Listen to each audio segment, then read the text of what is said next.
Now, I need to start this session with a confession that I'm going to get out of the way straight away. So if you're expecting impartiality, you're not going to get it in this session.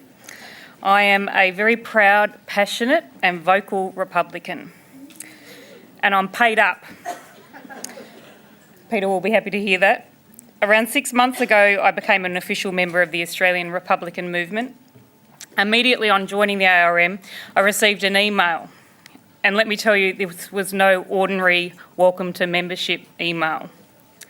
This email painted a dramatic, emphatic picture of the sort of Australia I was now playing a part in creating. The passion and the positivity absolutely oozed off the page. It left me excited, passionate, and more impatient than ever for our country to take the next step in our evolution. That email was penned, I believe, by the new chair of the ARM, Peter FITZSIMONS. And when I replied to say how excited I was to be joining, to my surprise, I got an almost instant personal reply from Peter. I tell you all this because I want you to know how passionate I am about this cause. It's a cause I like to talk about, and how excited I am to have a person as energetic and committed as Peter FITZSIMONS charged with carrying it forward. For the first time in a while, I reckon maybe we can do this. Of course, pushing forward the Republican cause is just one of the things that Peter does. And let me have a go at trying to summarise the rest. He's a well-respected Fairfax columnist, a former Australian rugby player, and he's a seriously accomplished author and biographer. He speaks 4 languages. He's fought a sumo wrestler at the Opera House. He's been a stay-at-home dad. He's danced on ice with Torval and Dean. He also, I believe, co-hosted the Today Show 15 years before his wife, Lisa Wilkinson, although it only lasted for a day. Peter took up the top spot with the Australian Republican movement in July 2015. And of course, you are perfectly entitled to be a monarchist. This is a free country and this is an inclusive conference. But Peter and I are also entitled to have a good go at changing your minds. So please make him welcome.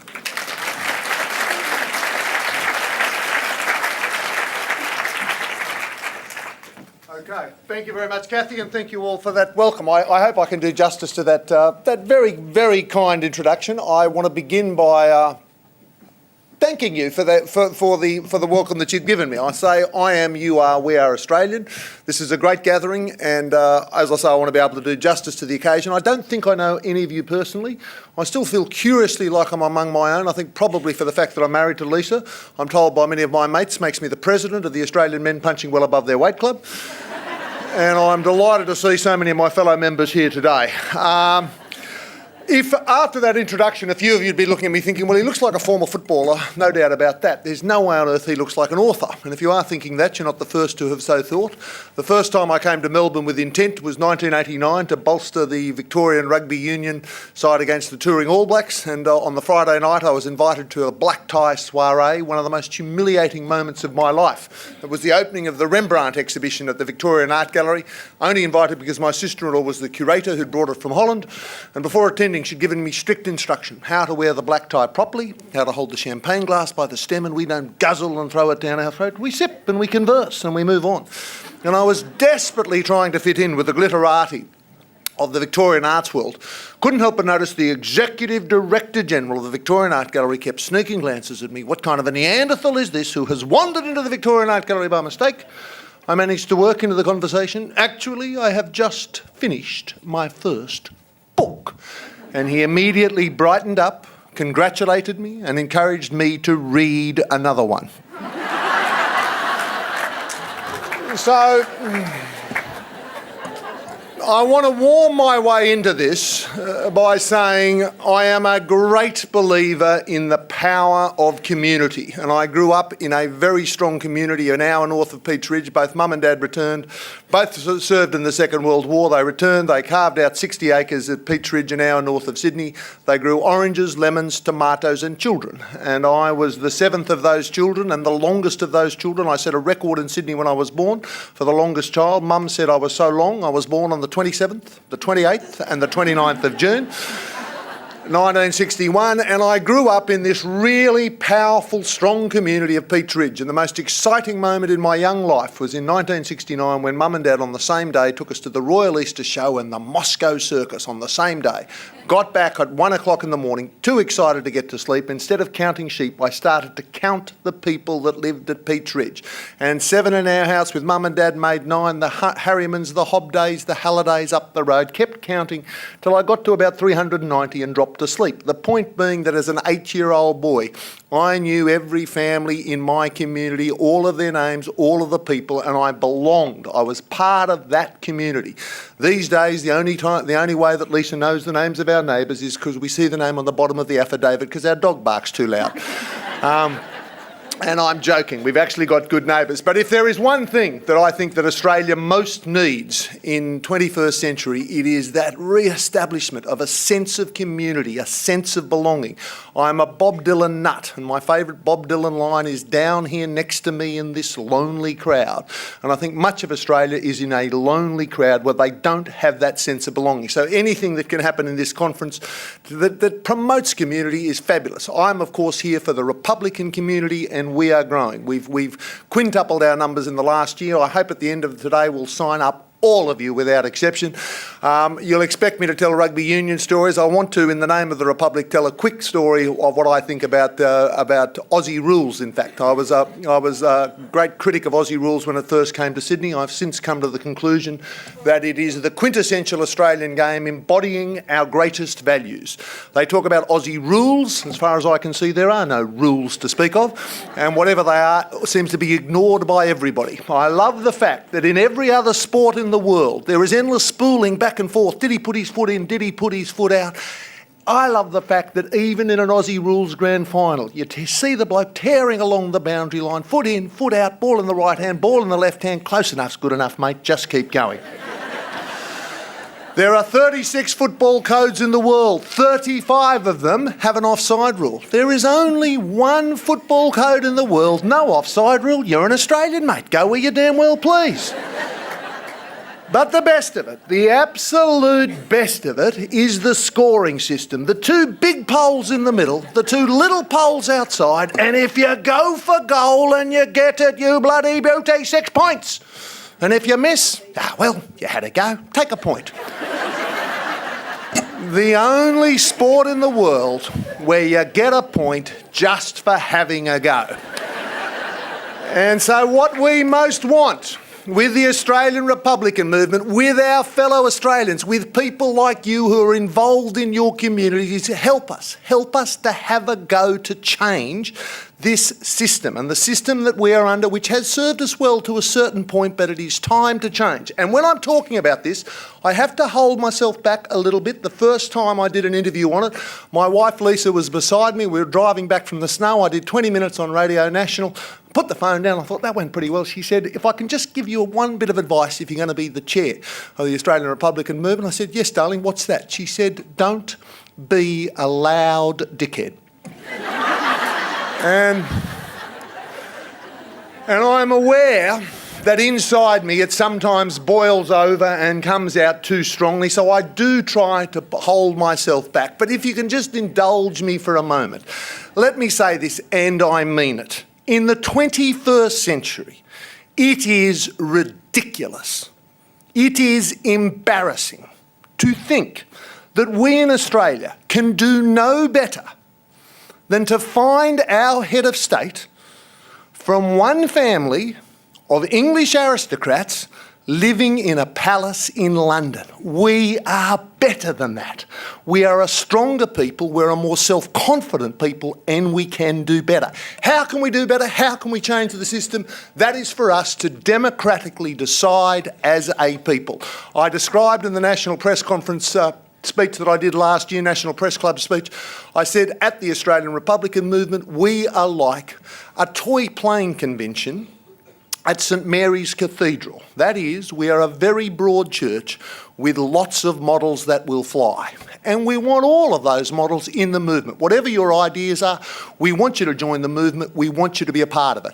Personally, I am passionate for the minimalist model. As you know, the current system, the way that it works, the Prime Minister of the day chooses the Governor-General, and then he writes a letter to the Queen of England and say, is it okay with you what I have decided? Which is to say that 115 years after Federation, well now into the 21st century, the democratically elected leader of the Australian people, put there by democracy, is reduced to writing a letter to an unelected English lady and saying, is it all right with your unelected Englishness, what I, as the democratically elected leader of the Australian people, have decided to do? Please, we are better than that. A better system for me. Everything stays the same. We keep the Governor-General as the Governor-General. We keep calling ourselves the Commonwealth of Australia. We remain a part of the Commonwealth of Nations. We simply make one change. We save for the price of a postage stamp. Instead of addressing the same letter to the Queen of England, you send it down the hall to the Parliament of the people, and we are done. Everything stays the same. We simply cut the umbilical cord to be our own people. Now, against this very, very simple notion that we can be our own people and call our own shots and be seen in the world as an independent sovereign nation, against that, people put up all kinds of reasons, okay? There are the nervous Nellies and the netty naysayers. And those nervous Nellies and those netty naysayers have been with us throughout Australian history. At every point when we were doing some realm of separation from the UK, the nervous Nellies and the netty naysayers came forward and said, we can't, we won't, we shouldn't, it's not broke, we shouldn't change the system. Every time they've been ignored, we've done it anyway, and we've got on with it, and we've proved that we can do it. Throughout the 1890s, before we were about to federate, they were there everywhere. It was done anyway. We brought all the colonies together in a country. It's worked fabulously well since. The first time it was put forward that Australia should have a flag of its own, there was an outcry. No, let's stay with the Union Jack. We did it anyway. It's gone well since. And I might say on the subject of the flag, the Australian Republican movement has no position whatsoever on the flag. That is a totally separate issue.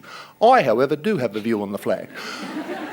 I love the line put forward by Jerry Seinfeld when he came to Australia in the year 2000, and he said, I love your flag, Great Britain at night.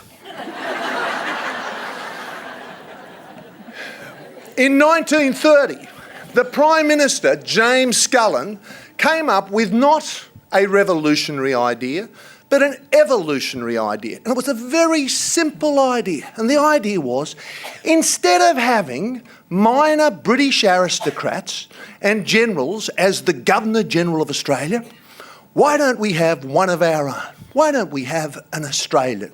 There was an outcry. He picked the Chief Justice of the High Court, Isaac Isaacs, a Jewish man, at a time when anti-Semitism was rampant throughout the world.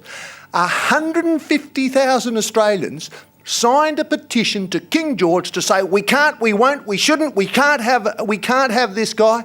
The problem was not that he was Jewish. The problem was he was Australian. It was done anyway, and it worked fabulously and has worked fabulously ever since with one of our own as Governor-General. In the 1960s, the idea was put forward, instead of having an image of the Queen of England on every stamp that we put on every letter, let's have symbols of our own. Let's have quintessentially Australian symbols. The same process was gone through in New Zealand. A great friend of mine, the All Black winger Eric Rush, tells the story of growing up in provincial New Zealand. Everywhere he went, he saw an image of the Queen of England on the stamp, posted them all himself, put them on the letters. When the All Blacks were presented to the Queen in 1992 at Buckingham Palace, Eric said, I was not sure whether to shake her hand or to lick her on the back of the head. But remember, the older ones will remember the outcry against the stamp. We did it anyway, and we've proven that it's the right thing to do. There were people who said, we can't change from God Save the Queen. We must continue that as our song. The outcry, the shaking of the fists at the heaven. It was done anyway. It's been proven that it's better to have our own anthem, be our own people. The big one for me, the Privy Council. Up until 1975, if you as an Australian were not happy with the Australian judicial system, then that's all right, they're only Australians, let's go to the English law lords of the Privy Council. Gough was the one that said, no, let's trust the Australian legal mechanism. There was an absolute outcry. It's been done anyway, and we've proven for the last 40 years we can do it ourselves. So this snip that I recommend, it's just the last one. It's just the last part of the process. And there will be people who will again say, the big one is the reasons that are put up against it, including, I'll say with Gough, I've had the privilege of interviewing all of our Prime Ministers since Gough. I was a great admirer of Gough on many fronts. I often tell the story when I got to know him when I was writing the biography of our erstwhile opposition leader, Kim Beazley. I knew so little about my subject when I began that after my first meeting with Kim in Canberra, I flew back to Sydney in what I thought was triumph, sent an email to my editor-in-chief saying I've just agreed to write Kim Beazley's biography. I might be needing some time off. He sent me back an email saying, well done, I'm sure you'll do yourself and the Herald proud. I think you should know, however, that Beazley is spelt with a Z. And so began the two most dreadful years of my life, staring at the cracks in the ceiling night after night, thinking, God help me, whatever made me think I could write a political biography. And I always went back to a story the Herald had sent me on in '93 to accompany the late, great Gough on a 5-day sojourn to Perth. I've never forgotten that trip for going through the Ansett Air Terminal at Sydney Airport, such as it then was, Mr Whitlam leading the way, me with the carry-on luggage behind, both his and mine. And as we go through the metal detectors, Mr Whitlam must have still had his house keys or his car keys in his pocket, because sure enough, there was a sudden like that. Little guys came in to hover all over him with those metal wand detectors. And Mr Whitlam, without breaking his stride, turned to them and said, I think you'll find it's my aura. And I also choose to cite another Australian Prime Minister and my interaction with another Australian Prime Minister and put that story at the service of us becoming a republic. Because in the course of my journalistic life and writing life, I have had cause to reflect upon Australian politics, and it is fabulous. We are a fabulous Australian people with a wonderful sense of our politics, and the thing that I love most about our politics is our sense of egalitarianism. It is a point of honour in this country that we don't have a First Lady or a First Man. We don't have an Air Force One or an Air Force Two. We don't fly our senior politicians 80 kilometres in helicopters between Melbourne and Geelong, or at least not very often.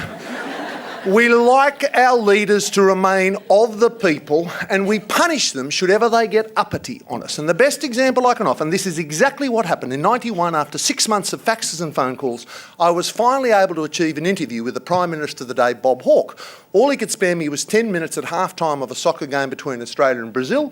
And sure enough, at half-time, into the corporate box comes Prime Minister of Australia, sits down, just the two of us, and I put the tape recorder on the table and I said, Sir, tell me about your greatest sporting moment. And he set the scene. There he was on the third fairway of the Royal Canberra Golf Course, and at the moment that he struck the ball, it's the sweetest sound he's ever heard as it sails away towards the green, a little bit to the left, but he's made allowance for the wind. Lands on the green a little bit to the right, but the spin that he so cleverly put upon it means it's trickling towards the cup for a hole-in-one. The only one in his whole life, the only time a sitting president or prime minister ever got a hole-in-one. And he's just getting to the climactic moment of this hole-in-one when suddenly a waitress appears. Nice, middle-aged woman, thingamy-bob in the hair to keep the hair back, spotless catering with a maroon apron with the squiggly white writing, who without so much as a by your leave or excuse me, Mr Hawke, simply says, how will you have your coffee, Mr Hawke? Bob Hawke, no eye contact whatsoever, imperiously flicks his left hand, his way of saying, I am the Prime Minister, I'm getting to the climactic moment of a fabulous story that'll run page 1 tomorrow, Sydney Morning Herald. Don't interrupt me now, come back in a minute. That's not what he said, but that is what that meant. And she, to her eternal Australian credit, doesn't hesitate half a second, says, how will you have your coffee, Mr Hawke? And I cannot do justice to his reply, but it was like his left eyebrow was a fat caterpillar slumbering in the sun, suddenly bitten by a bee, because it shoots up his forehead. He fixes her with this laser beam stare and he starts in on her. Ruff, ruff, ruff, ruff, ruff, ruff, ruff. barks at her for about 10 seconds. She flounces off and returns 1 minute later with a beautiful cup of creamy coffee and 2 Tim Tam biscuits for me and nothing for the Prime Minister. And as I sat there, sipping my coffee and eating both of my Tim Tams, while he had diddly squat, I thought, what a terrific country this is to be in. You wouldn't see it in any other country in the world. Can you imagine the President of the United States, the Queen of England, the President of Russia, the Emperor of Japan, any of the Asian leaders, any of the South American leaders ever being treated in such a cavalier fashion as that? It just wouldn't happen. It happens in this country every day, and it's in our blood. It's in our blood that nobody is better than we are, and yet we persist with a system. We persist with a system whereby when you compare your photos of your Christmas Day and your birthday parties of all of your 20 people in your family and the 25 aunts and uncles and cousins, and you put that photo up against the photo of the Queen of England, the Duke and the 25 on the Buckingham Palace balcony, under the current system, every single one of the members of that family on that balcony is more qualified to be the Australian head of state than one of your family. Doesn't that just get you? Doesn't it just make you want to rise up and say enough already with this nonsense? Because those who support the current system understand that under the current system, the third most qualified person to be the Australian head of state is 2 years old. Okay? That's the way the system works. And we have a choice in this country right now as we go into this next campaign. We are either a proud, freestanding, multicultural people, not with a history of 200 years, not with a history of 240 years. Our people have been here for 60,000 years, or we're a lost tribe of whitefellas only, marooned on an island in the South Pacific, still believing in the magic powers of the palace and the place whence we came. Again, I say we are better than that. And there will be, I reckon, if this room breaks down into the way the Australian electorate is on the subject of the Republic, it'll be about this. Half of you will be for us, a quarter of you will be against us, and a quarter of you don't care, you just want to keep watching the Kardashians. The challenge for the Republican movement is to go from our current surge. We've gone from 40% to 51%. We need to get it to about 60% before we get to the political class to be with us and particularly behind us. And a lot of people point to Malcolm Turnbull, who, when my wife interviewed him in his first days as Prime Minister, she said, what about the Republic? He said, this shouldn't be a politicians' movement, it's got to be a people's movement. And he's right. And we need to get that up to 60%. So we actually need your energy. Never, ever, I mean, I'm talking to the converted here, but the power of community organisations to change the world is extraordinary. There was a brilliant piece written in the Sun Herald last Sunday about the Victorian CWA. Matter of fact, I wrote it. And when the Victorian CWA, God bless your cotton socks, when you come out in support of gay marriage, it is game over. You know, seriously, if you've got the Victorian CWA with you, you know, and there will be people, there'll be, again, and we'll get half of you with us and a few of you against us, but there'll be a few people who'll say, no, let's wait till the Queen dies. Let's have it so that the blood pressure, rising or falling, of a woman living in England is actually far more important than the sovereignty of 25 million of our fellow Australians.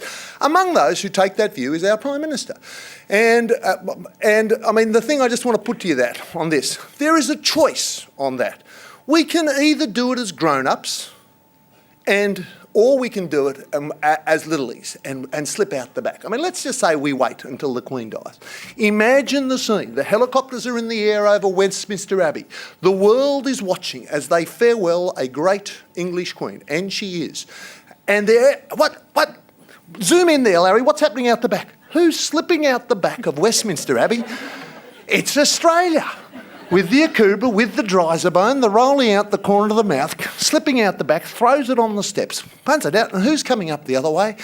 King Charles. He's been waiting for this moment for 75 years.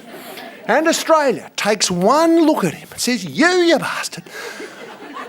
We've had your mum for 7 decades. We're not going to cop you for 5 minutes. I put it to you seriously. Does he deserve that humiliation? Is that even fair to him? It's not. It's seriously not fair to him. If we're going to do this as grown-ups, let's get on with it. Let's put our reasons out there and let's do it. Or, as I say, to do it as grown-ups, we get on with this. You go home to your communities, you spread the word, you say there's a great Australian movement that's moving, we can be a part of a great historical process, and we do it as grown-ups, and we get such a mass of people behind us signing up for the Republican movement. And then, the best part, we invite the Queen of England to come to Australia. And instead of bowing or scraping or curtsying or rolling on our tummy and back and hoping she'll tickle our tummy, instead of that, we rise up as one. We give her a thunderous standing ovation.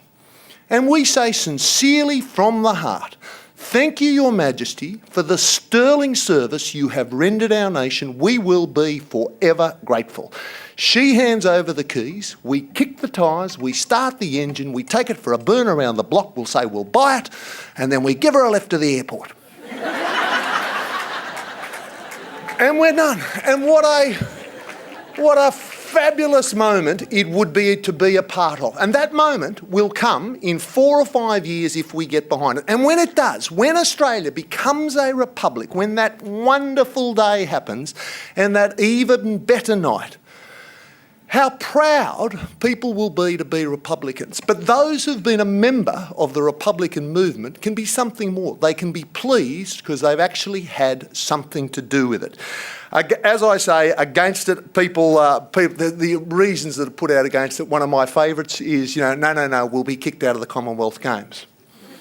I'm not joking. That is constantly put out there. I make the point, and I make it gently, trying not to be a loud dickhead, that there are 54 nations that have been a part of who are a part of the Commonwealth nations. On the Queen's watch, 33 of them have become republics. They still turn up at the Commonwealth Games. They're still welcome.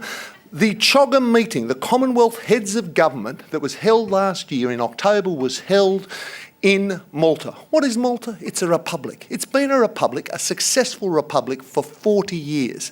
Okay, so that's one reason. The other one, the really big one, is if it ain't broke, don't fix it.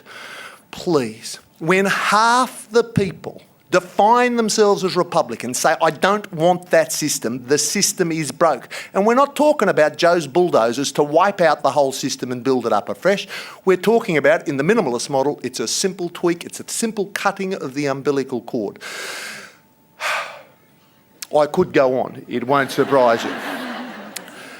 But a couple of other things I'll just say quickly. One is people ask about the Indigenous recognition. I mean, there are other issues. One is we are all for Indigenous recognition. We think that should go next year. I mean, gay marriage. I'm very passionate about the virtues of gay marriage. I think that will probably go ahead of us. But if we all get behind us, look to Ireland. Look at when they normalised gay marriage or same-sex marriage. What a celebration it was. That was the people of Ireland who had gone door to door, house to house, and they changed the country, and nobody can doubt that it's a better country for it. The thing that I have realised after many years of telling stories in very many forums is when I find myself starting to ramble, I tend to do what the Americans did in Vietnam. I like to declare victory and leave. I won't do that on this occasion. I'll just throw the floor open to any questions you might have. Thank you.